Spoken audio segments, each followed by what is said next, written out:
Mato Grosso é um dos estados com mais sistemas de integração lavoura, pecuária, floresta. Na capacitação tecnológica de hoje, nossos técnicos vão mostrar os resultados de 4 investimentos nessa integração.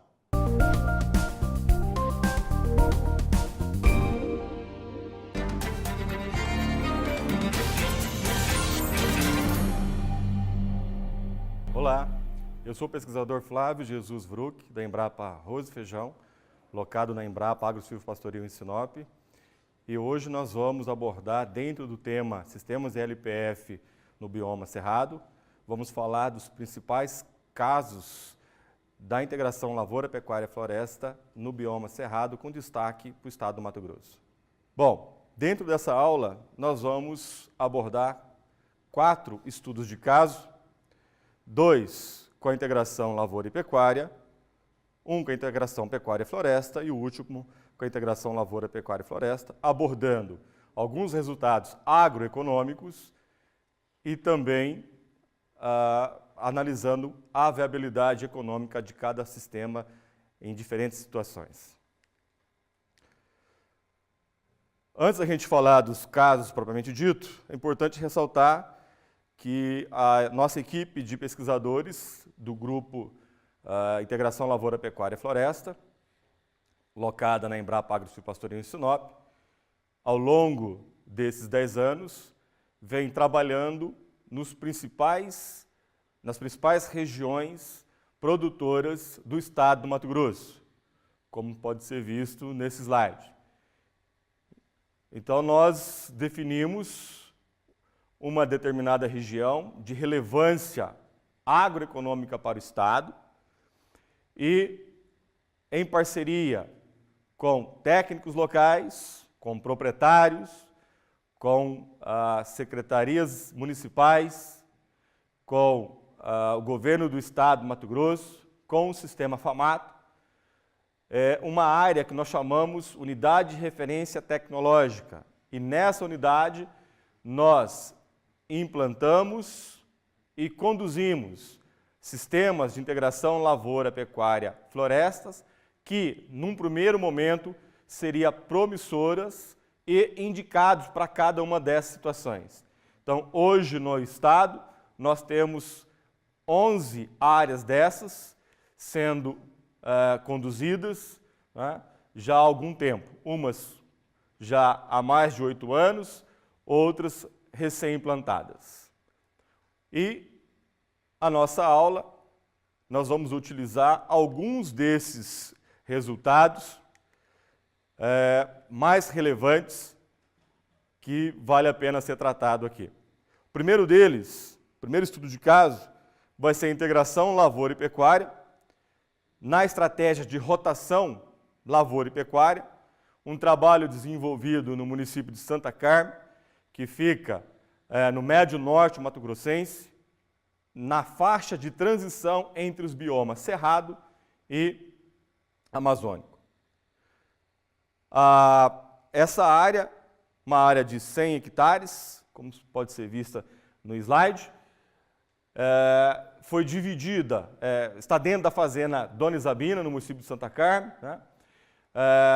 Numa região que chove cerca de 2.000 milímetros ao ano, mas com uma estação chuvosa e uma estação seca muito bem definidas, né? Um solo de textura média argilosa e que na propriedade já tinha as 2 atividades em andamento, tanto a atividade de lavoura quanto a atividade de pecuária. Essa área, essa URT, ela foi implantada no ano agrícola 2005-2006 e foi encerrada no ano agrícola 2011 e 2012. Então foram 7 anos da integração lavoura e pecuária na estratégia rotação pecuária, lavoura e pecuária, conduzidas nesse município. Basicamente, como é que funciona o sistema? Essa área foi dividida, então, em 5 módulos de 20 hectares cada um, onde em cada módulo desse, em cada área dessa, no final do processo, nós chegamos à seguinte rotação. Nós temos 2 anos de pasto, depois 1 ano de soja precoce, depois 1 ano de arroz e o 5º ano fechando um outro ano de soja, né? Ou seja, na época da safra, no meu sistema nós teríamos 40% de pecuária, 60% de lavoura, onde 40% seria soja e 20% arroz de terras altas. Isso na época da safra. Na época da safrinha, aquele módulo que estava com pasto continua pasto, né?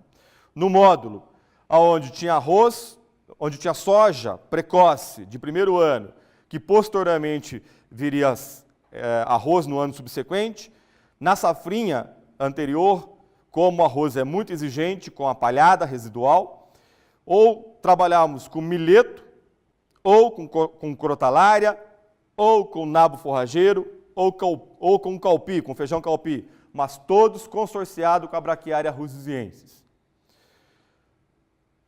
Já no 4º ano era o arroz precoce, e depois do arroz, como no 5º ano seria a soja precoce, ela não é tão exigente assim. Normalmente, na safrinha do arroz, nós trabalhamos com milho, ou com sorgo, ou com milheto, sempre consorciado com a braquiária rusiensis, e essa escolha dependeria basicamente do mercado, tá? No 5º ano, depois da soja, que nós retornaríamos então a pasto, nós faríamos, depois da soja, sempre o milho consorciado com a braquiária brisanta, e dentro da braquiária brisanta cultivar piatã. Bom, se nós analisarmos o sistema, nós vamos chegar à conclusão que, quando colhida a safrinha, né, naqueles módulos que tinham milho, depois de colhido o milho na safrinha, nós teríamos toda a nossa área formada por pasto. Os 40 hectares, que seria o pasto definitivo mesmo, e os outros 60 hectares, que seria um pasto de safrinha, ou seja, um pasto implantado depois da safra. Isso nos permitia fazer com que a pecuária fosse desenvolvida de maneira bastante intensa. Então, utilizamos a pecuária de corte da raça Nelore, machos, fase da recria, onde entrávamos com animais de 8 a 9 arrobas, né? Ou seja, 240 a 270 quilos de peso vivo, aonde parte desses animais era da própria fazenda e o restante era comprado na própria região. E esses animais, então, eram vendidos para o abate quando eles atingiam de 14 a 16 arrobas, ou seja, 450 a 480 quilos de peso vivo, muito em função do mercado comprador. Trabalhamos sempre buscando uma taxa de lotação no período das águas em torno de 4 as por hectare, e no período da seca, essa taxa de lotação cairia aí para 1,5, 2 as por hectare. E na seca, nós trabalhamos então com o pastejo rotacionado entre os módulos, sempre utilizando uma suplementação mineral com os próprios resíduos da lavoura, né? Tanto da área da URT como da área comercial da fazenda. Trabalhamos com resíduos, com as sobras da lavoura. Sempre buscando uma produtividade aproximada aí de 20 arrobas de carne por hectare ano. Essa era a meta do projeto para o componente pecuário. Nesse trabalho com a Universidade Federal do Mato Grosso, campus de Sinop, nós procuramos avaliar a influência do manejo de cada um desses módulos sobre alguns atributos físicos do solo, comparando com a testemunha, que seria uma área de mata nativa, bem ao lado dessa área do sistema integrado. Bom, os atributos como macroporosidade, microporosidade, porosidade total, ainda agregados,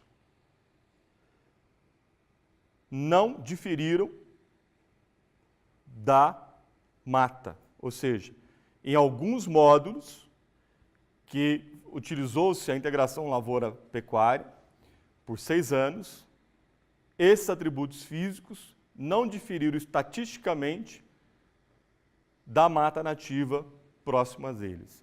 Esse foi um excelente resultado, mostrando que, se realizada de forma adequada, respeitando principalmente a capacidade de suporte, o manejo de pastagem do sistema, a integração lavoura-pecuária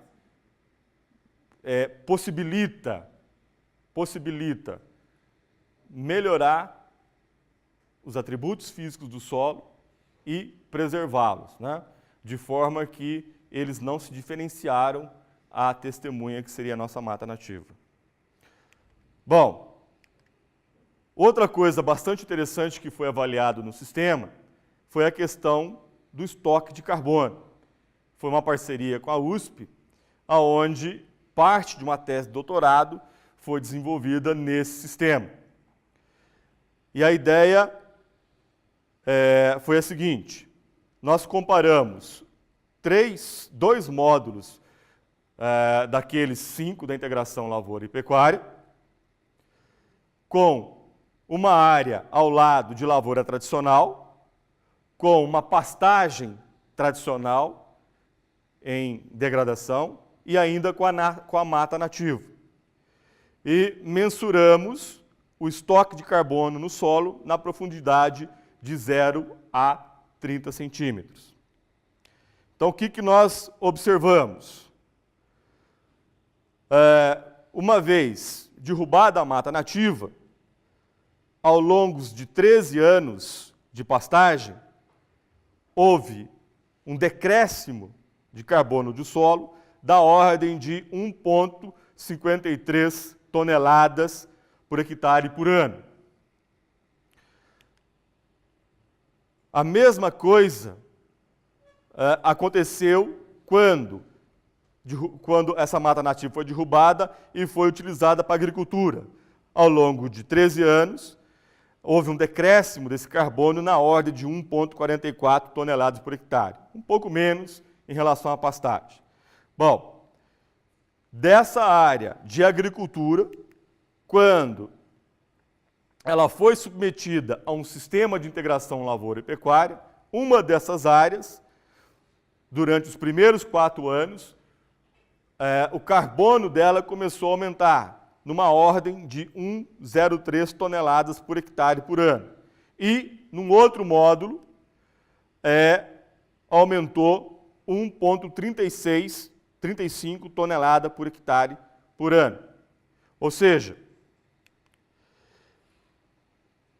mostramos que a integração lavoura e pecuária é um sistema de produção que consegue, além de não perder carbono, consegue acumular carbono no solo, né?